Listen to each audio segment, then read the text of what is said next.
अहं वैश्वानरो भूत्वा प्राणिनां देहमाश्रितः प्राणापानसमायुक्तः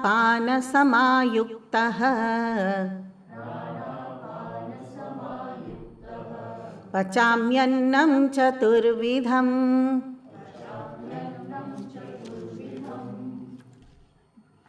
God is explaining so beautifully about the slowly development of awareness towards consciousness in this creation. So he said about Teja first, in Surya, Chandra and Agni and all. And then the next shloka he told about Ojas, that is Urja, the energy that is found in not only the unmoving things but also in moving beings also, which gives the potentiality to procreate. Ojas.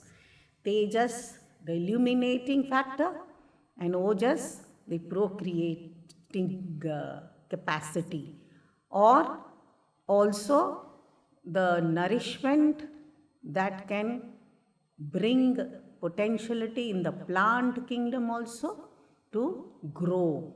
That is the nourishment which makes them grow. Pushnami aushadhihi sarvaha somo bhutva rasatmakaha. And now Bhagavan is telling that go further. That illumination not only at the material level, the physical level of what we see in the sun and the moon and all, but also the illuminating factor which very much resides in all of us will be explained later. But here Bhagavan talks about any being. Why any living being has to be respected, worshipped? In our culture, we fold our hands in front of every living being. Absolutely. Why? Because you see, aham Vaishwānaro bhūtva praninam deham ashritah. I reside in the bodies of the prani, those who breathe, Prani is the one who is the breathing being. And how do I reside? Vaishwānaro bhūtva, becoming the heat in the body, the fire in the stomach, that is the Vaishwānar, that gives heat, which enlivens the body, which keeps the body living. Otherwise, if Vaishwānara becomes extinguished, if the fire gets extinguished, then the body remains dead. So the whole of the body is energized by that Vaishwānara. How? Pranapana samayuktaha pachami annam chaturvidham. By one very important function that is happening. Okay, so we are interested in the food. Sometimes we are interested in the quality or sometimes the taste and this and that. But we never think of that what is this whole process? What's happening? When I'm eating, what exactly is happening? Now the plant kingdom is unable to think about it. Even the animal kingdom is unable to think about it. Okay, instinctively, whatever the body accepts, that animal will eat that. Otherwise, it will leave it. But this human being, in spite of using this intelligence, is unable to think really at the subtle level as to what exactly is happening. Because there will be a set of human beings who are doing research and all on that. But generally speaking, people are not interested to know. They are interested in what they are eating, that food, how it is made or this, that, whatever. So what exactly is happening? Pranapana samayuktaha pachamyannam chaturvidham. So when we breathe in and we breathe out, inhaling and exhaling is perception and rejection, right? So that is definitely at the subtle level, perception and rejection is happening only when we inhale and exhale, pranavayu and apanavayu. Also this prana and apana, they do very important function, and that is when we breathe in, that's the time when prana vayu pushes the food that we have taken in, pushes through esophagus inside the intestine. And then the whole process of digestion, assimilation, and absorption, all this happens while it is involuntarily happening through the intestine and all that, inner organs that is happening. And apana vayu is wonderful. It rejects the roughage out of it. After absorption, whatever is left behind in the intestine, it just gets it out of the system. That is excretion. So, and what do we eat? Only 4 types of food. Annam chaturvidham. Scriptures have told us very clearly, we eat 4 types of food. What is that? One, that which can be chewed. The second one, which we swallow. The third, which we lick. Oh, we love to lick ice cream and lollipops and all. And the fourth one is suck. Okay. So, these are the 4 types of food that we eat. I mean, food can be of many types. This is the system of eating, how we eat. Any being will be able to eat in these 4 ways. Okay, the ways to eat. And all these 4 ways are actually happening because of prana, apana happening. And then prana and apana, what they do is, they see, prana vayu is so important because to keep the fire kindled, we need oxygen, right? Suppose we light a lamp and close it in a box, it will extinguish. It needs air. So if the breathing is not proper, then Vaishwaanar gets disturbed. The fire in the stomach gets disturbed. And when it gets disturbed, we fall sick because the digestion is not proper. See how scientifically everything goes. And it all happens normally if you breathe normally, right? When the breathing goes haywire, the whole system gets disturbed. So breathing is important, and to keep alive also, definitely, otherwise I'll be dead if I don't breathe. I'm unable to breathe. So that's the end, because pranavayu was important for the whole process. And Bhagwan says that, okay, how all this is happening is involuntarily happening is not exactly the right thing, because otherwise it would have happened even in anything for that matter, if it was happening just like that. It says consciousness behind this whole happening. It is involuntary but conscious effort. Effort that is of the consciousness which is present as Vaishwaanar, because of which this process is happening. Otherwise it could have happened in a dead body also. Nothing happens. Even if we make a body of flesh and blood, it is not going to happen, because consciousness has to be present there. It is the presence of consciousness because of which it is happening. So, therefore, we respect and we bow down to every being in this creation, because Vaishwaanar is present in every being. And that would have been one of the major reasons why it is promoted that if you want to serve humanity, you serve food. It is a yajna happening, no? When we put ahuti, when we put oblation in the fire, sacred fire, so it is called as homam or yajna or sacrifice, right?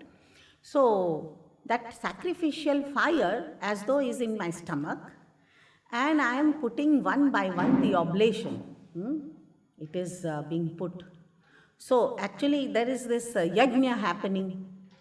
And if I offer food to somebody, that I am also offering that oblation in another being's stomach, Vaishwaanar. That is why one must not keep Vaishwaanar unfed. Fire is unhappy when oblations are not given to the fire. Why in Ramayana it is said, and in any other Puranas also it would have said, that the holy men or the Rishi Munis, they were very unhappy when the Danavas or Daityas, the Asuras, demons, they were hampering the worship of these sadhu sant who were offering their oblations in the sacrificial fire, and for which Sri Ramachandra ji was taken and Lakshman ji was taken. They were taken by Vishwamitra ji to protect the sacrificial fire in the forest. So, is it not important that we protect that sacrificial fire? And what is the significance of that? That the sacrificial fire indicates the sacrifice of, ultimately the sacrifice of ego, right? But how do we begin our journey on this path is by offering food as sacrifice to Vaishwaanar. And one must not ever deprive this Vaishwaanar of oblations. Now we are having Navaratri. So the question is, should we fast or not, right? So the actual significance would have been that, look here, you focus fully on Mother Goddess, the Yogamaya Devi, who is the consort of Sri Ishvara.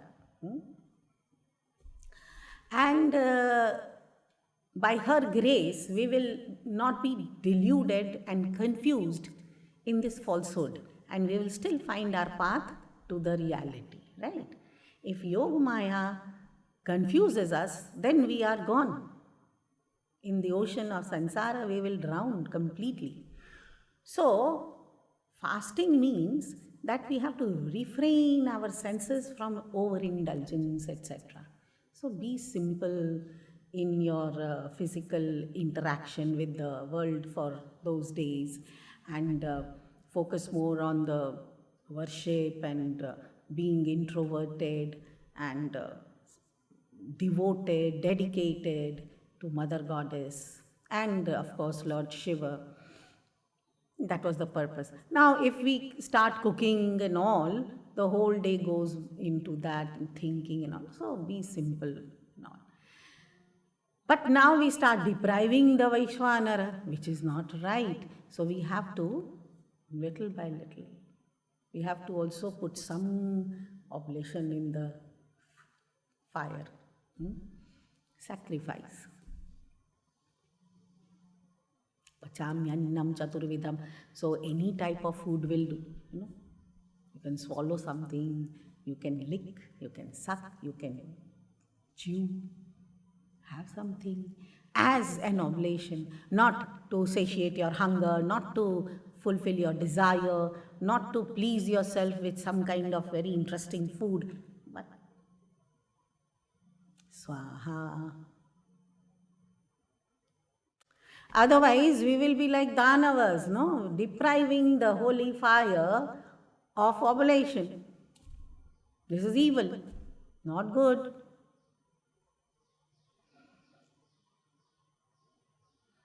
Pranapana samayukta pachamyannam chaturvidham. One can be satisfied up to this much, that okay, yeah, God is there in my stomach. Oh, I am a human being. I do have something more important than stomach. Okay, for other beings maybe physical survival is sufficient for them, but for a human being not really.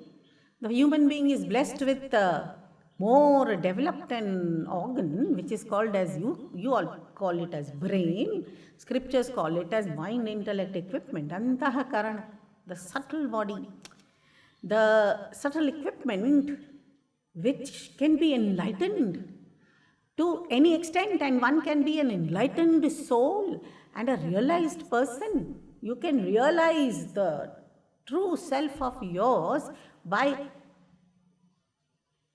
exerting yourself to the extent of coming to that kind of awareness, which is full and complete, not this little awareness of this and that around you. So, okay, from sun and moon to the plant kingdom to the animal kingdom, and now we come to the human beings, the crowning glory of creation, human beings. Out of 84 lakhs of species, human beings are unique because they have the faculty of viveka, intellectual faculty. Do we use it sufficiently, or we are still at the level of stomach only? One has to think, am I sufficiently human to not only have some feeling towards others, but also understanding the world around me? On the basis of understanding, I interact. On the basis of understanding, I want to evolve to the level of infinite possibility. Why? Because I am essentially infinite. I have conditioned myself to this extent that I have also become just a being running after filling up the stomach or satiating my tongue. Oh, that's not sufficient. Okay, I respect you, O Lord, as Vaishwaanar in my stomach. I always will be dedicated to put sacrifice of food of different kinds so that the fire is kindled properly, and I'll breathe by remaining healthy, so that the fire is kindled, the Vaishwaanar is satisfied. But the nourishment and the energy that is provided by the same self will have to be applied at the different level now. So, how do I elevate further? Further to this?